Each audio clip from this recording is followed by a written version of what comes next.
welcome to Blackredmintypodcast, episode 18. Well, this might not be posted the same day it's recorded because of the current hogging the internet, but we'll see. I don't know if he's up right now or if he's still in bed. It would be nice if he would go out and then I wouldn't have to worry about him turning off the internet if I decide to post this. As on with the other videos, which are from my gaming channel. But yeah. I'll just check my phone for what happened last week, because obviously I went to Darlings, but I don't really know, I don't really know if I got chosen or not. Most likely not, but I'm still waiting for them to get back. So yeah, there's still no response. So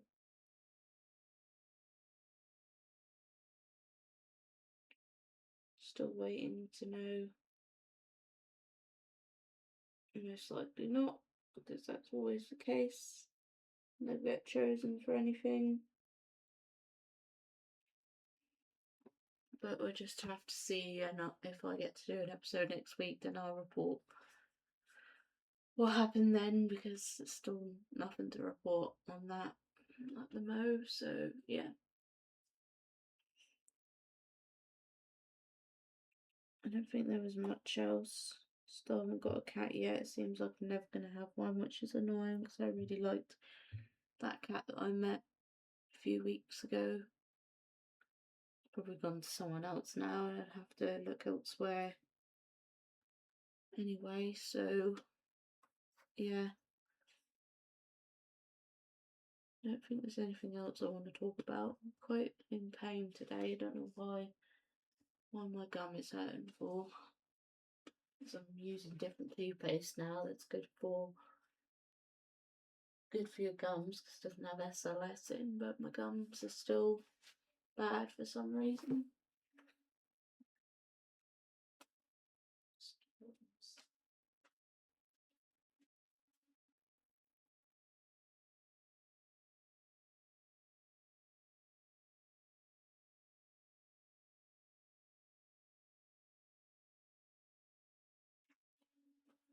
No idea.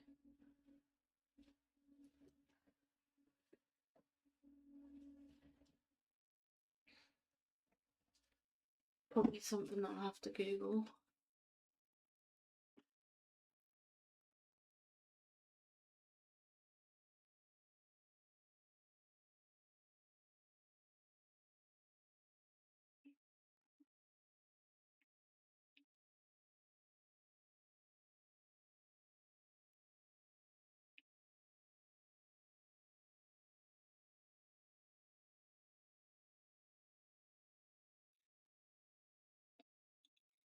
Okay, it says something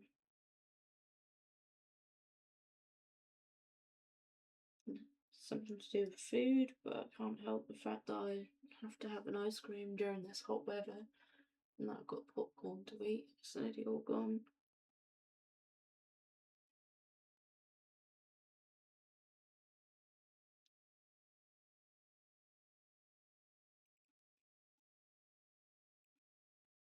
I am always stressed about insects, so I guess that could be a fact. It says some SLS-free toothpaste substitute SLS with other moving agents, like whatever that says.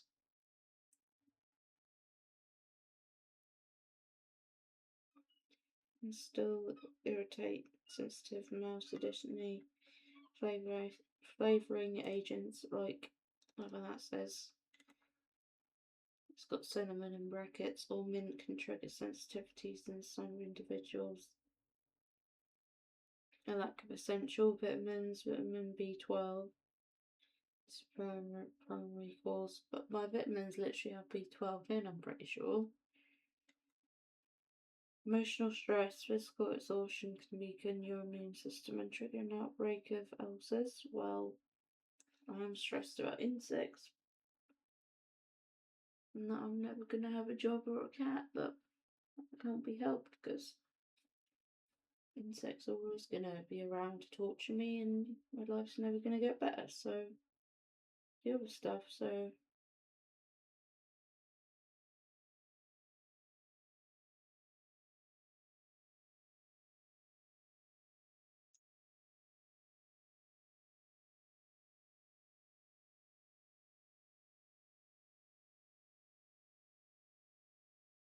irritating your gums with a stiff toothbrush. Well, the toothbrush isn't stiff.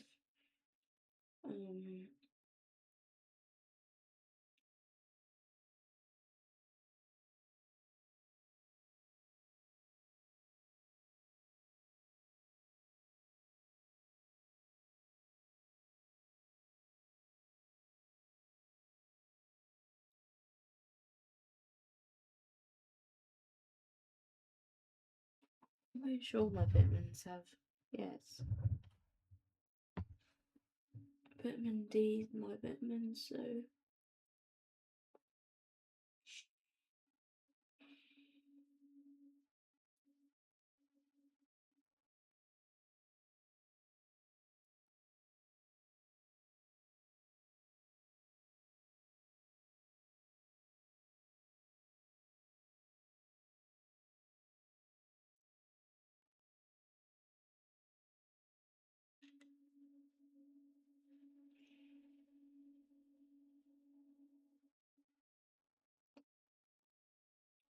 the ice cream and popcorn, but made ice cream in the hot weather.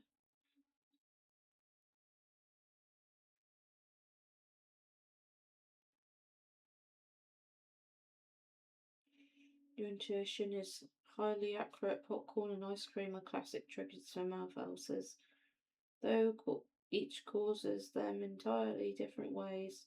While vitamin D gummies support your overall immunity, they do not protect the delicate tissues of your mouth from physical injury or dietary sensitivities. Fortunately, you do not need to give up your favourite summer treats to find relief. Popcorn hulls are sharp, rigid, and notorious for causing micro abrasions, tiny cuts on your gums, cheeks, and the roof of your mouth. These small physical injuries frequently inflame and develop into painful ulcers. Well, I'm down to the last bag, so I don't know if I'll be having much popcorn anyway. I mainly only have it when I go to the cinema. But I got the bag recently. I don't know when I'll have more. It's best to avoid it for quite some time, just like I have to avoid peaches and pineapples now because they affect my gums as well. Ice cream triggers sensitivities. For many individuals, mouth sores are linked to minor dairy protein sensitivities or allergies. Additionally, ice creams high in processed sugar can alter the oral whatever that says, creating an environment where sores develop more easily. Switch to puff snacks, whole less popcorn berries, or melt in the mouth corn puffs to completely eliminate the sharp abrasive fragments that cut your mouth. Try fruit sorbets, plant-based ice creams made from almond, coconut, or oat milk. Nope, it's probably gross. Or frozen fruit lollies to see if your ulcers decrease. This helps isolate whether a dairy protein sensitivity is your primary trigger. Swish your mouth with plain water immediately after finishing either snack to wash away residue sugars, daily films, or stray popcorn fragments. Wish I did that now. It could have helped, but it's too late now. It's also really painful because there's a lump on one of my gums. I think that's caused by the pear when the pear accidentally got caught between my gums, and sometimes that happens with apples as well. And that's the problem. Keep taking your vitamin D, but consider speaking to a GP about checking your vitamin B12, iron, and folate levels. Deficiencies in these nutrients are most directly tied to mouse sores than a lack of vitamin D. If you would like to test these changes, I can help you plan a simple 1 week elimination check to track which snacks is the main culprit. Would you like a quick guide on how to do that? No. You plan your 1 week elimination. Well, it's most likely the popcorn because I didn't notice anything when I was just eating the ice cream. So it's probably just the popcorn because it does get caught, and I sometimes find pieces at the bottom of my mouth.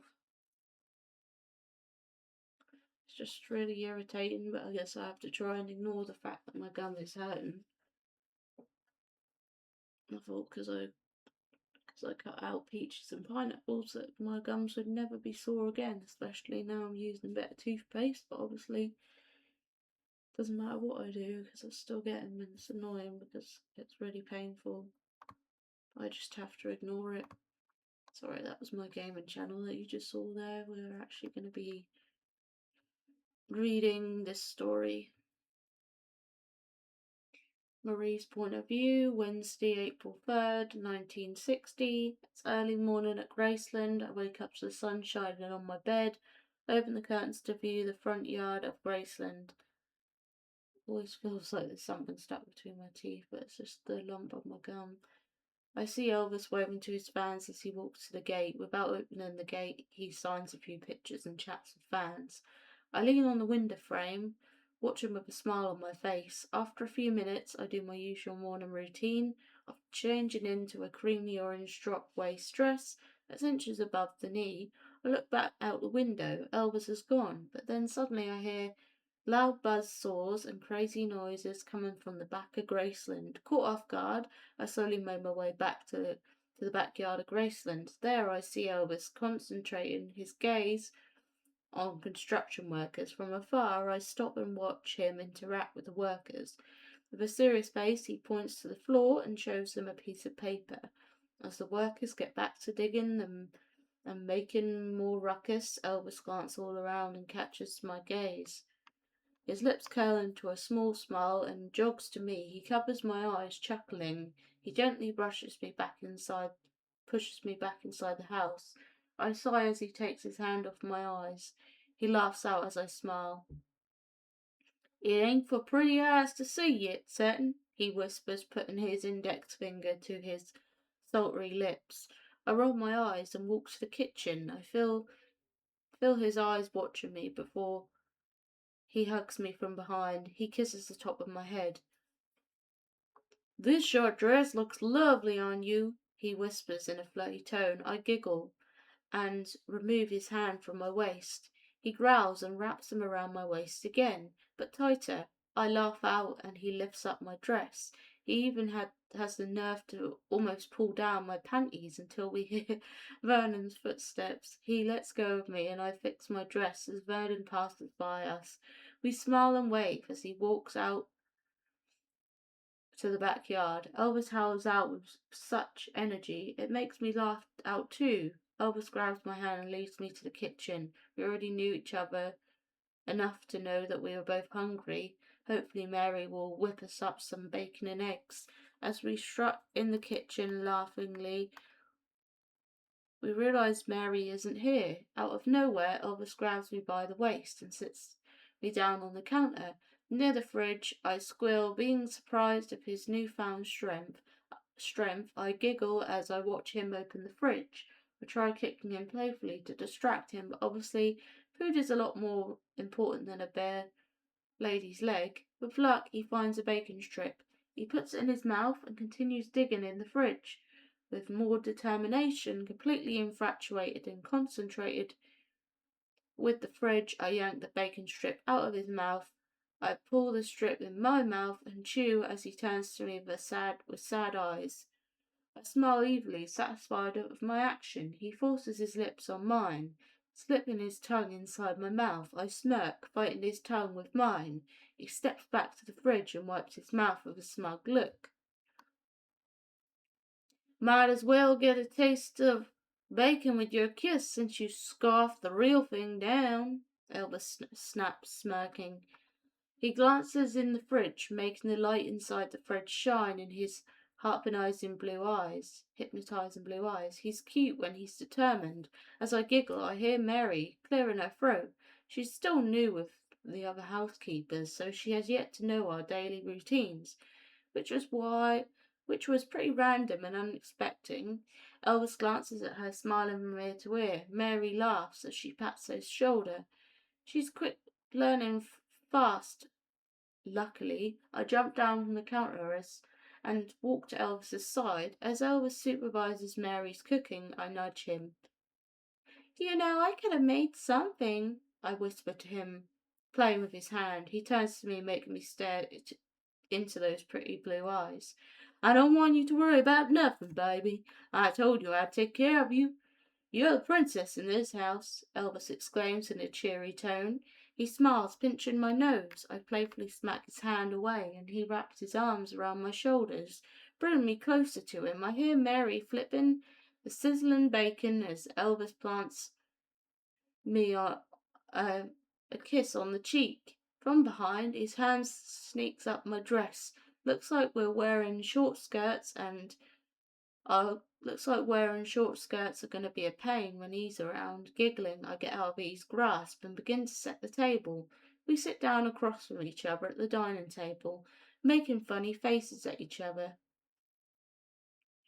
Man, you're ugly enough, but that face, Elvis begins laughing, cutting himself off. I chuckle as he pounds his fist on the table as he howls out. Next, he ponders for a second, then straightens his face before sticking his tongue out, raising both his eyebrows and rolling his eyes back. I laugh out, shaking my head. Who are you? I laugh out. Mary places our plates in front of us. Elvis' smile grows wide.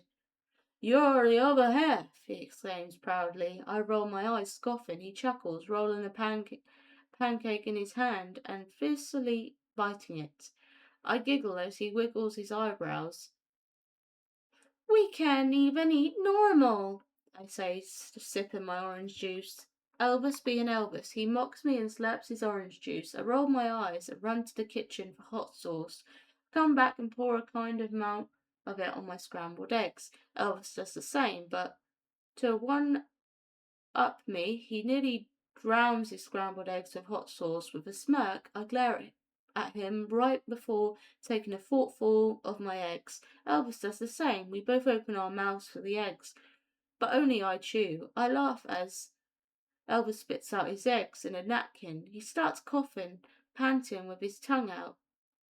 He chugs his orange juice, and still not satisfied, he runs in the kitchen. I giggle out as I hear Elvis turning on the tap water. And can you tell you're not Mexican yet? I shout out laughingly. All I hear is frantic panting and running water. After a few overly exaggerated moments, Elvis returns, glaring at me. You made me waste good eggs, he says in a low tone.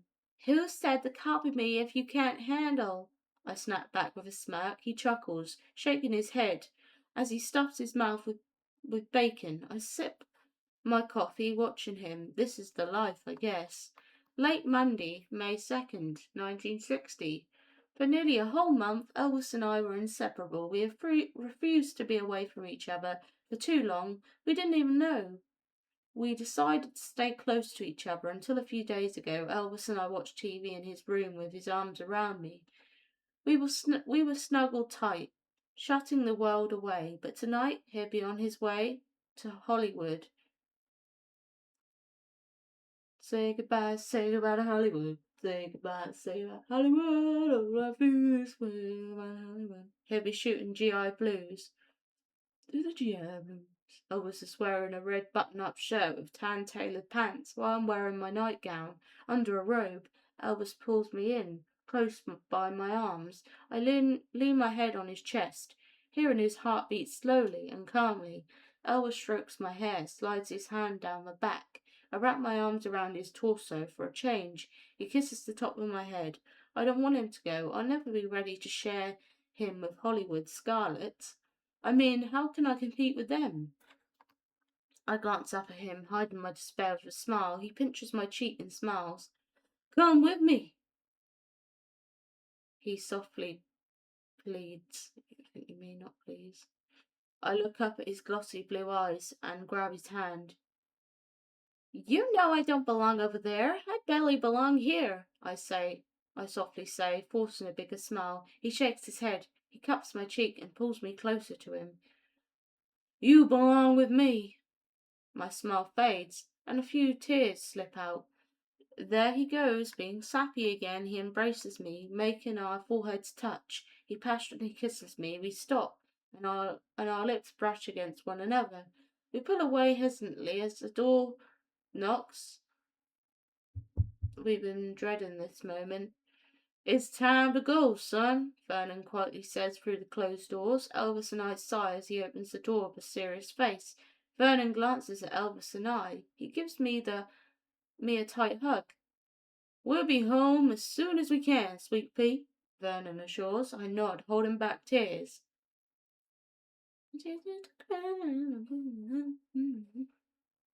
He smiles, cupping my cheek before leading Elvis out of the room. Elvis stops by the door and looks back at me with a smile. I love you.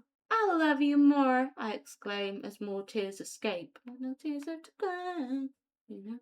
He shuts the soundproof doors and I throw myself on the bed. This is going to be a long night. Elvis's point of view. I feel guilty as I can be. I made my way inside the limo in front of Grace. As I look around in the limo, everyone was here except Marie. Hell, even Dee was here. Even with all the guys here, I still feel alone as the limo drives down the driveway. I look up at my bedroom window as if I'm reading her mind. I see Marie's sweet face take up a tiny space in my window. The rest was lighting up from the room's lights. She blows a kiss at me. I smile, fighting against making her frown. I blow her back a kiss, and I see her smile. I make a face before the gates open. I see her covering her mouth with her hand. I breathe in softly. At least I made her laugh. At least I didn't see her frown. And at least I know how I want to propose to her in the meditation garden if the construction shit faces ever fucking finishes before I get back. I stare at the window until it disappears in the distance. Then I stare at Grace till it disappears. I sigh loudly as I turn back to my seat. Joe and Red must have watched me since they pat my shoulders. I stare at the floor until we arrive at the train station. Once we get inside, I stare out my window until I can finally fall asleep. It's a lot more difficult without her by my side. Damn. Damn, son, where'd you find this? Just have to make tweens. I don't want to risk it again, like I did last time when I read 2 chapters and it ended up being an hour long, so I don't really know whether to end now or what. How long even is this chapter? Let me just see. It seems like they always seem to be like quite long. It seems like it's quite long, so I honestly don't know if I should continue reading until next time because they end up being so long. Plus, I spent quite a lot of time looking up what I haven't else to consider, and my toothbrush has changed or my toothpaste has changed. But obviously, did get the answer I was looking for. Popcorn's the issue, and like I said, I'll be finished with that today, and then hopefully I won't be having it again until I go to the cinema again. Because, like I said, I rarely get it bought for me. It's just occasionally that I have it when I'm not in the cinema. So, yeah. So, I guess this episode is going to have to be short because it'll probably end up being an hour long if I continue reading more because this chapter is quite long. So, yeah, you have to consider that fact.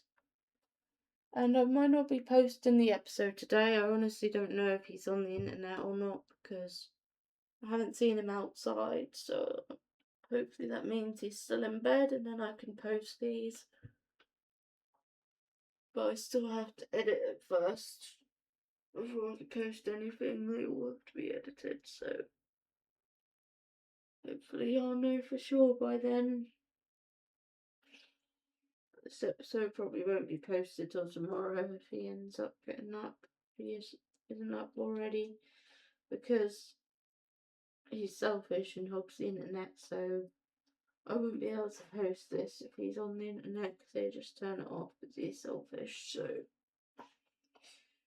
bear in mind that this episode might not be posted today. It might have to be posted a day late just because he's selfish, but I miss when I used to use different internet and then I was able to actually do what I wanted without having to bow down to his needs. But yeah, you'll just have to wait and see if I end up posting this today or if I have to hold off for a selfish cunt. But yeah, thanks for listening, thanks for watching. Meet